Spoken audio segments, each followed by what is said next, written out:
Okay, when you ask the question, what is reality? You start to face, a common semantic issue, which is that there's many definitions for reality. Okay, and this is true of all words, and you can just look in a dictionary. There's multiple definitions listed, and often the definitions have relationships.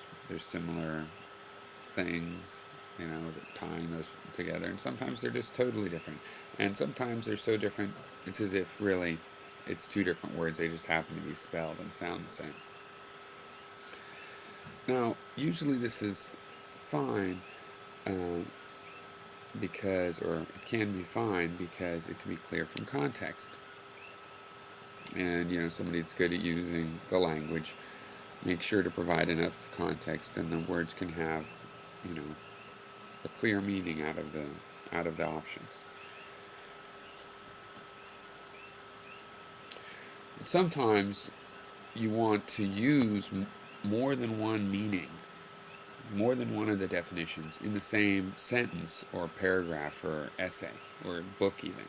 You want to use uh, all the meanings and compare the different meanings. So what do you do then? You have to split the meanings up. You have to invent technical terms. So in the case of reality, there is various things that it's meant, to mean.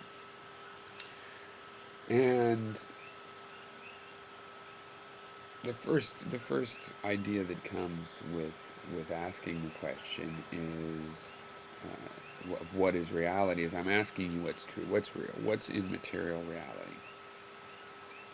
So let's call that material reality, and that's one of the definitions. And that's really the definition people want reality to mean. They want it to be this material reality. But the thing is, the actual material reality represents the unknown. The known part of that is represented in the other idea of reality, which is our reality, our personal reality, what we think is going on in the world. Because we create our own virtual reality that is a combination of what we think is going on in the real world and lies we think make our lives better. And we live in that virtual reality. So that also is a sense of reality. And we do use that sense, at least in poetry and emotionally when we think about what people are going through. We know people, in a sense, have their own reality, and it's everything that they're going through.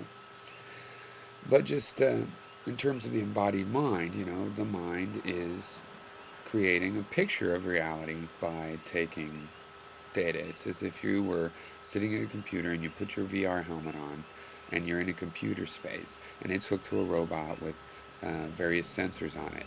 And you create a VR out of data coming from those sensors, and then you inhabit that world.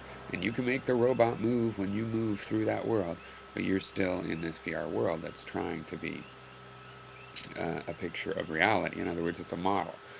So that's the other definition of the word reality. So we really have material reality and a model of reality. Now, I tend to argue that when we look at the word reality and look at all the senses that we could put the word reality in, like, what's the reality of the situation? Or, what really happened? Or what do you really think's going on? That, we have many of these things.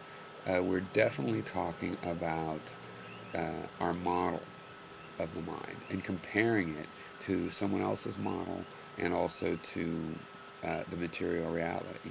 And when we're actually talking about material reality, like someone says, well, I know he stole that. You say, well, wait a second. What do you really know? You're going to make the person go back to, well, I saw him in the store before the thing went missing. Or, the various facts of the matter. That's the material reality. If you're talking about material reality, you're just going to be talking about the facts. You're not going to be talking much about any of the conclusions of what they mean. What things mean is something that goes on in the reality that's our conception of reality. Okay. Now, I like people to think of reality as the model for two reasons. One, because we ignore the reality, the model of reality too much. We like to ignore and pretend it's the same thing as reality itself. So we use this term to mean both things interchangeably on purpose, a subconscious purpose, but still, it serves a purpose. And the other thing is, I think if you look at most of the statements, we're making statements about objects and things and meanings and guilt and, you know, and I think those are all obviously things that we construct in our model. They're not just sense perceptions like I saw dark, I tried to pick up the glass, it turned out it was made of plastic, things that come from our senses. It's always higher level things about what things mean. Now, there's other questions too, such as, what is the essence of reality?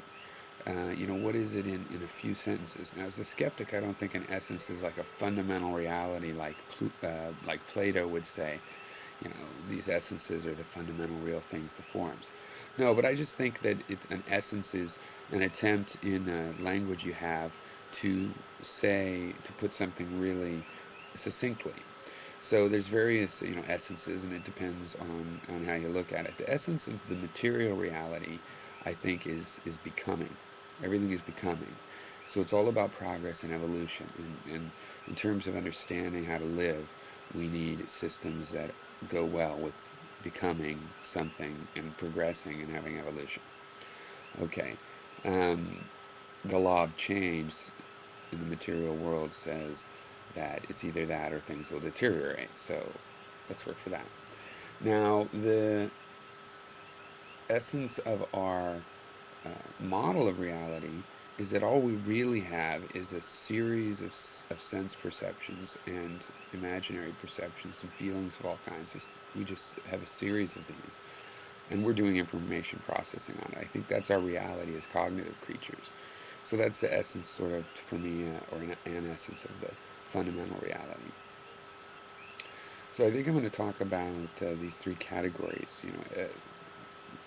Discussion of certain essences or essential statements about reality, and also then what the model of reality, uh, what role it plays, and my model of reality, which gets into how I think the material world works and the shape of the material world, that we know so far.